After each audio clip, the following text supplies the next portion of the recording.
because I like to be first on stuff. I got this in the first batch. As always, everyone at Unplugged has been super helpful.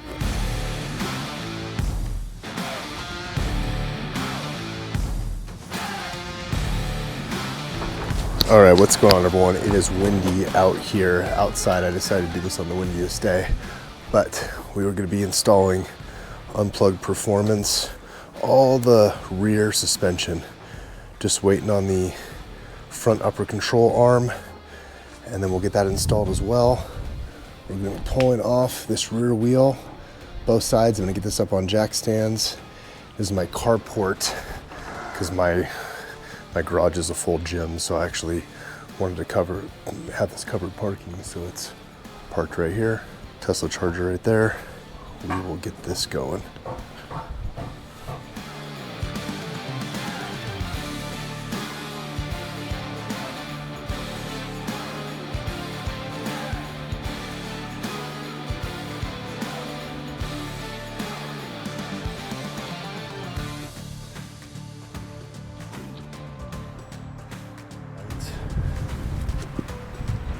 That's pretty good under the puck. Okay, and then over here, jack, and then I got 2 floor jacks here, and this side's actually not even weighted really. So it's all 3 of those, he's just stabilizing it. But it's what I got here. I'm not gonna be climbing underneath the car, I'll be to the side of it, as stable as it's gonna get, and we're getting going now.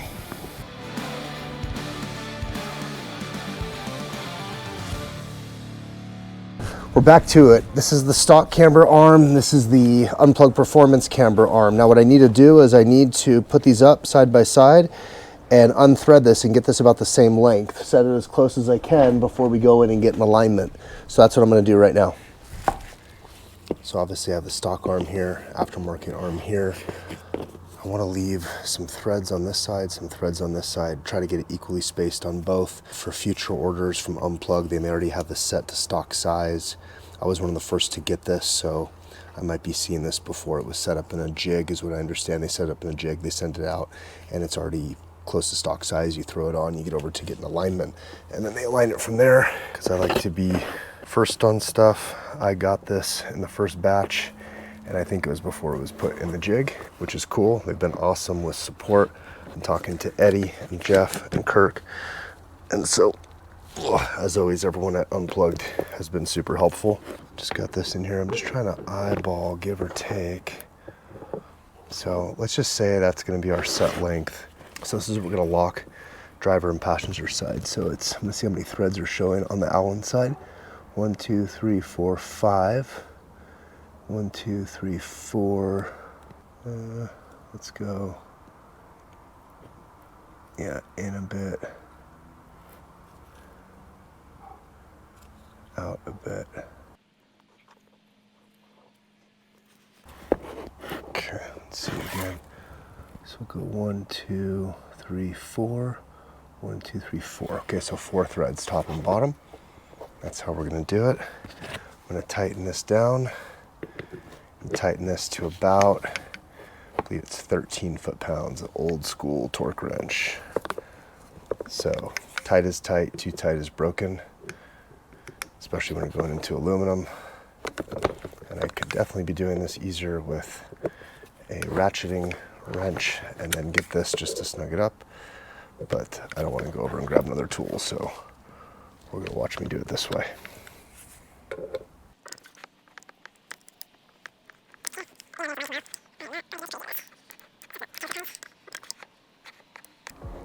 £10 I'm gonna leave it at 10 for now. Okay, so that's that one. And then while we're at it, let's set the other one up.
actually just finish the rear on the driver's side. I wanted to do it first on fast motion camera, time lapse, and then I figured once I made all my mistakes and figured out exactly the best way to do this, I could walk you through how to do it on this side.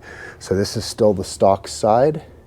Just a little note that the only hardware that you change is you'll have some supplied nuts by Unplugged, because some of these stock pieces will have a nut pressed into it depending on the year of your vehicle. So this tow arm, see that right there? It's got like a nut pressed into it. Well, the Unplugged version does not have a nut pressed into it. So you just put washer and nut on the other side, all right, and torque it to spec. We're gonna run through this. We'll cover the torque specs at the end when we torque it down. I'm going to swap everything on the passenger side, and then I will torque both sides. I gotta get to work, so we'll see how long this takes. Then we'll wait for the front component so we can get that done, and then we will be running, which I'm waiting for right now. These are my street tires, but I'm waiting for some different ones that I'm swapping out. I got some Nangang AR1s coming in for the track. They'd be 305 30 20. These are 285 35 20. These are 10-inch rims. I'm going to be running 11-inch rims. So we're running 305s on the front, and that's only doable by running a lot of negative camber up front. I spoke with Eddie at Unplugged Performance yesterday, and he was saying that he doesn't recommend going over negative 3.5 degrees of camber on the front. So I'm going to follow the specs that he helps lay out, since they built the dark helmet Plaid that Randy Popes drove up Pikes Peak, so they know what they're talking about. Anyway, I'm going to get to it. Here's what we are swapping on each side. So we have 1, 2, 3, 4, 5. All right, later in the day, now we're gonna tackle the second side. We're gonna see how long it takes to do this. So I'm gonna set this up and just walk you through it step by step. So let's get going. There's 5 different arms right there. 1, 2, 3, 4, 5. And I'm gonna do this in the same order as I did on the other side. So I did the rear camber arm first, the top one. Let's do that. Let's get some light in here though before we keep going. First things first, a tool overview. The tools that we want to have, let's see, this is a 13/16. This is for these big old ones here. Hold on, who's calling me? And it's Jamie. Hello, Jamie. Got some light on here now. We should be able to see a little bit better. So for each one of these, we're gonna pull off this guy first, camber. Pull these 2 bolts right there. All right, those are torqued to 63, and then pull this main bolt out here. This one's actually threaded into this assembly, so there's no nut on it. And that one's torqued to 125. Pull those out, nothing drops, nothing falls, you're fine. And just slip this out, slip the new one back in. This is the one we're gonna have to size, eyeball, until we can get this aligned tomorrow. So I did this with this long extension here, and again, this is a 5/8. Okay, 5/8. Put this little extension mess on here, and I have an impact, which works awesome.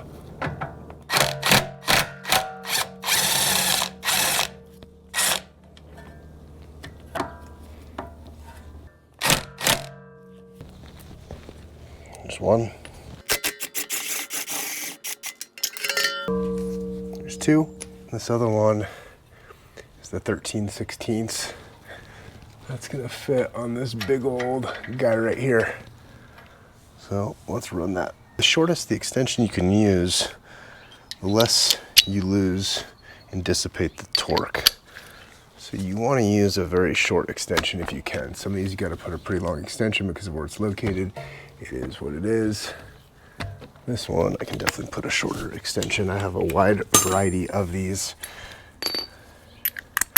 So this is what I'm using.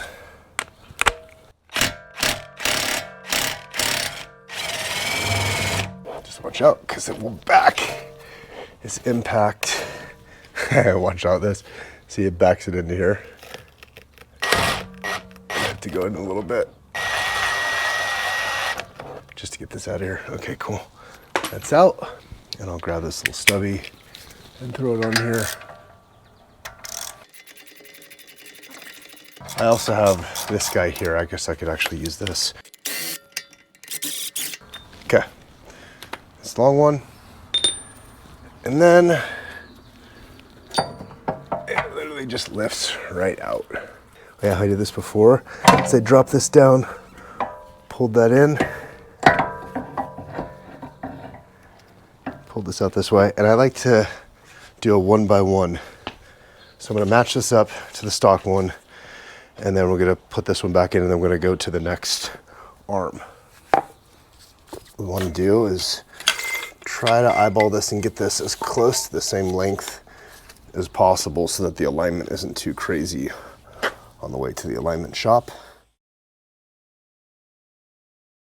So I'm gonna try to size this up the best I can, match it the best I can. So obviously I have the stock arm here, aftermarket arm here.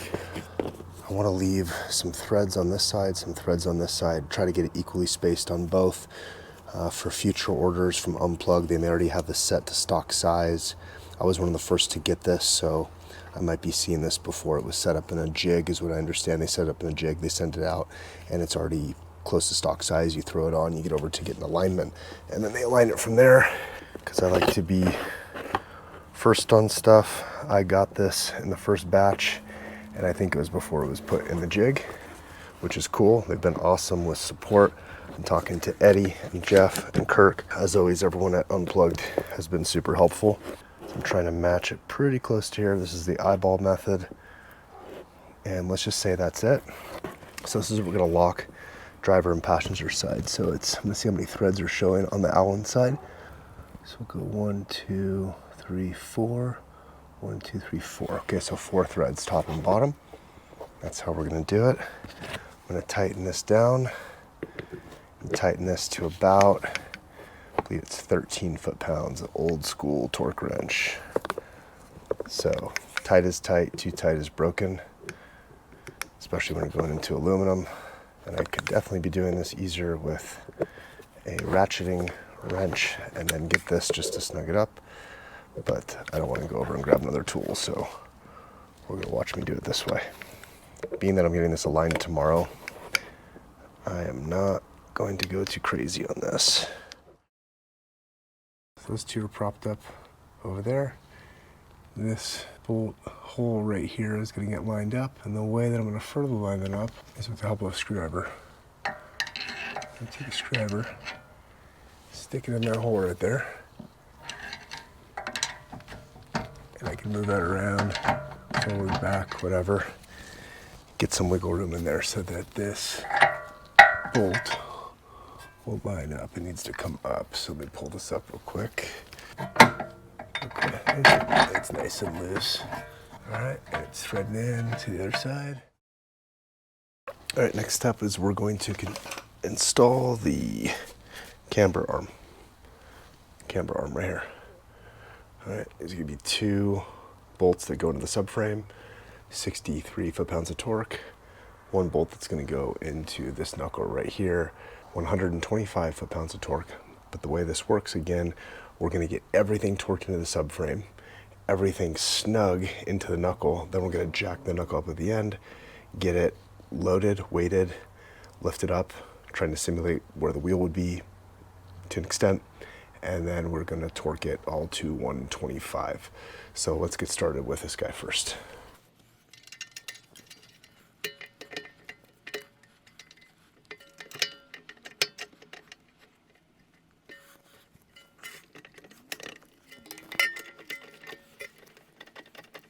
I want to make real certain that we don't cross thread this because it's going into the subframe. That would be bad. So I'm going to go by hand, and then I'm going to take my DeWalt driver. Okay, I really try not to wake up the neighbors. I'm doing this at night in my side carport. Good enough? Okay, side note. This one is really harder to get in. This bolt right here on the upper camber. So get this bolt in first, and then put those 2 in. I went in the opposite direction this time. Last time it worked fine. This time it did not. So I pulled those two out, lock this one lined up, snug those two up, snug this one up. We're good to go. On to the next. Pulled out this guy. Partner in crime is over here. So the upper forearm. Upper four. This is the stock one. And then this is the unplugged one. So we'll set that stock one over there. It's the one that's got the little attachment, little knuckle here, whatever you want to call it, that the height sensor fits on. The height sensor is right over there if you can see it. So now we're going to throw this one in. Same thing, I'm going to put this bolt through first in the knuckle, and then I'm going to get these. I'm just going to just size it up first real quick. Fits pretty easy here. This one's a little snug coming off. This might be a little snug going back on. Well, it's not totally straight. That's why I always want to go on. There we go. Okay, easy. All right, now note, this is one that this nut comes off. Unplug's gonna give you hardware. I'm gonna reuse this one for now because I was in one of the earlier kits, and so I didn't have some of those nuts, but the kit that you have, you will have those. I'll show you, these are some of the other nuts that I purchased. Unplugged is overnighting me hardware, but I went and sourced this today because I want to get this done. But they have been great along the way with support, and again, I was one of the first to get the kits, so a couple pieces that in some Model S's apparently there's a pressed in nut, and in mine there is not. So these are the nylon grade 8 lock washers, or lock nuts, I'm sorry. This is the stock nut, so I'm going to use this. It will be sufficient. To make sure it's extra tight is put a little bit of blue Loctite. So blue Loctite. All right, made a mess. Way too much.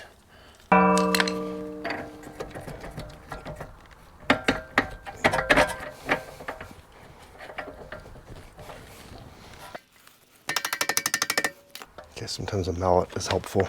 Throw this on the other side.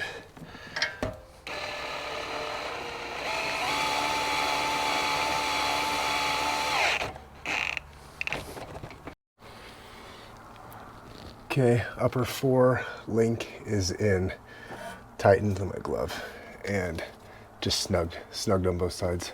Next one, we'll do the toe arm. So same thing, just nut, those two, pull it off, let's pull it off. Toe arm is off. The glove is getting more beaten up as we go. Unplugged toe arm. All right, we need to adjust this out so they're similar sizes. We use the eyeball method, and then we will reinstall. Stand by. All right, got these pretty well adjusted. We have the stock, and then we have my eyeball method. I put them side by side. They look to be pretty close. So now I'm going to reinstall this one. Again, you don't want to drive very long like this, so I'm literally driving straight to an alignment shop tomorrow. The toe arm is in. I just placed this straight through, this bolt straight through first. So I got this in place, and then I pushed that, lined that up. I took a screwdriver to literally stick it inside of here to bend and angle this, because this is a pretty tight joint, this bushing. So I had to bend it, angle it so it lined up, and then I got both of these bolts through. Now I'm going to tighten these down snug. This one on the other side is the one that you have to use a provided nut over here. The kit might have a nut, a washer. I got a nylon flanged locking nut, so I can put that on solo without a washer. Next up, just removed this guy, which is going to be replaced with this, which says lower aft. So this is the lower aft, and here's how you know to replace and use the lower aft up front. not to be confused with the lower 4. Wider assembly, wider attachment point on this guy, lower 4, which goes to the back. Set that over here. Narrower assembly here with those 2 spots that receive the bolts for the lower aft. So lower aft is what we use in front, lower 4 is in the back. Let's swap this out. Lower aft is in place. This guy over here. All right, those 2 are snug. This one over here, I still gotta throw this guy on the other end.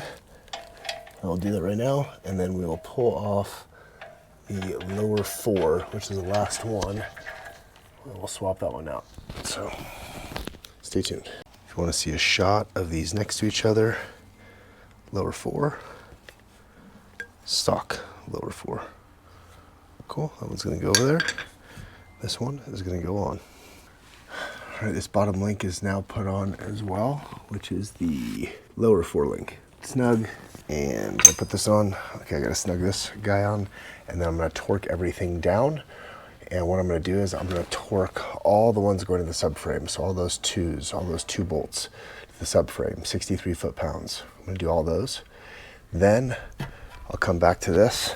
This is going to go into here. We're going to jack this up, load up the knuckle. Then I'm going to torque all the connecting points to the hub at 125 foot-pounds. So that's next. Got everything torqued to the subframe, 63 foot-pounds. Don't forget to put the sensor back on. It's one 10mm bolt. And then this is the intuitive lowering link that I installed a while back to drop the ride height. So one piece is going to go to this little nipple right here, and those are the 2 parts. So let me put that back together. Okay, jack is underneath here, holding up the hub with a good amount of force, loading it about what you would expect it to be, give or take, when it's under load with the tire on, with the wheel on. And I put the sensor on and got the little articulation going onto this unplugged arm, and we are now ready to torque everything to spec, which is 125 foot-pounds. Everything's going to be torqued here to 125 foot-pounds, all 5 of these articulations.